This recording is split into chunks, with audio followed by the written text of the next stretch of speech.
لوکیشن هر سره وکتل نو بیا موږ پریکټیکلی دی لرالو موږ دا ټول ځای چیک کو دا موږ سره جی ډایریکټر صاحب موجود دی چې په دې والا سره جی ډایریکټر صاحب خپل تعارف وکړي مکمل څه رکاوټونه دي چې کار لیټ دی او ټایم ډیلے شو. بسم الله الرحمن الرحیم. زما نوم جی عبدالغفور دی، پراجیکټ ډایریکټر یم د سوات چړیاګر.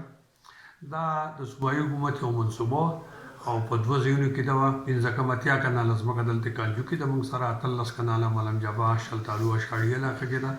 په دې باندې مختلف پیکیجونو کې ټیکداران کار کوي او کار اول ډېر په تیزۍ روانو، خو د دې تیر تقریبا یو کال نه زموږ سره مالی پوزیشن لږ کمزوری دی، ځکه چې اوورال په ټول ملک کې مالی بحران دی، پیسې نشته.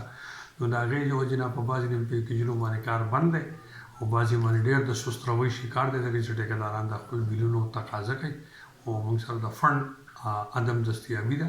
که دا فنډ موږ ته په ټایم ریلیز شي زموږ دا امید دی چې 2024 په دې اولني سر کې به دا چړیاګر د عوامو دپاره د کنجونه سیکشن کولاو شي انشاءالله. او ځکه چې په سوات کې د سیل سپاټې خو قدرتي ځایونه شته، خو داسې ټایپ ځایونه نشته داسې چړیاګر صرف یا پېښور کې دی یا کراچۍ کې یا لاهور کې. نو دا به یو ډېر یونیک چړیاګري.